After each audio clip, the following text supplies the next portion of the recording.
আইএসএলের ফাইনালের আগে মুম্বাইয়ের কোচ পিটার ক্যাটকি অত্যন্ত খোলা মেজাজে ছিলেন। আমরা দেখলাম সাংবাদিক সম্মেলনে অত্যন্ত বন্ধুত্বপূর্ণ আচরণ করার পর যখন মোহনবাগানের প্রেস কনফারেন্স শুরু হচ্ছে তখনও তিনি 3-4 জন সাংবাদিকদের সাথে আলাদা করে কথা বললেন। ফাইনালের কথা ছেড়ে তিনি আগামী মরশুমের কথাও বলে গেলেন যে তিনি কোচ থাকছেন মুম্বাইয়ের এবং দলটাকে সাজাতে হবে। আপুইয়ার উচ্ছ্বসিত প্রশংসা করলেন এবং বিক্রম প্রতাপ সিং, আপুইয়া এবং ছাংতে এদের ভবিষ্যতের তারকা বলে চিহ্নিত করে গেলেন।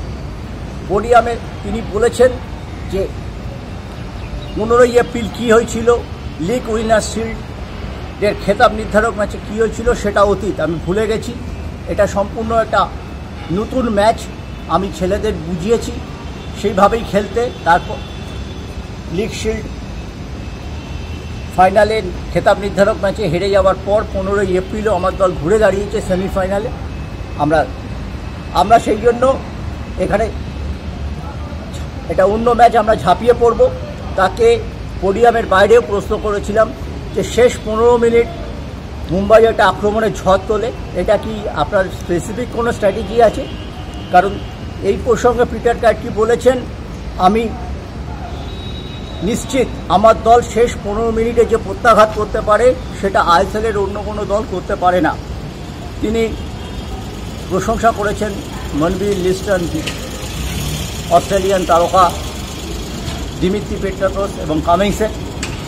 মোহনবাগানকে তিনি শ্রদ্ধার চোখেই দেখছেন, কিন্তু বলছেন আমাদের কিছুই হারানোর নেই, আমরা খোলা মনে খেলব এবং চাপ বড় মোহনবাগানের ওপরেই থাকবে। কারণ ঘরের মাঠে খেলবেন, 62,000 মানুষ যেরকম আসবেন, কিন্তু সেরকম প্রত্যাশার চাপও প্রতিপক্ষের প্রতি থাকবে। তিনি এই কথা বলে গেছেন, নিজেদের ফেভারিট হিসেবে তিনি চিহ্নিত করেননি।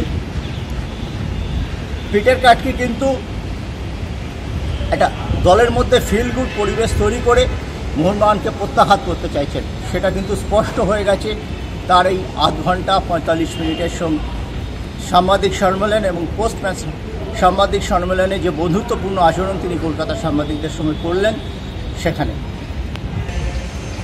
পিটার ক্যাটকি এই কথাও বলে গেছেন যে 62,000 সমর্থকের সামনে আমরা যদি মোহনবাগানকে হারাতে পারি সেটা আমাদের কাছে বোনাস, আমাদের কাছে বাড়তি পাওনা।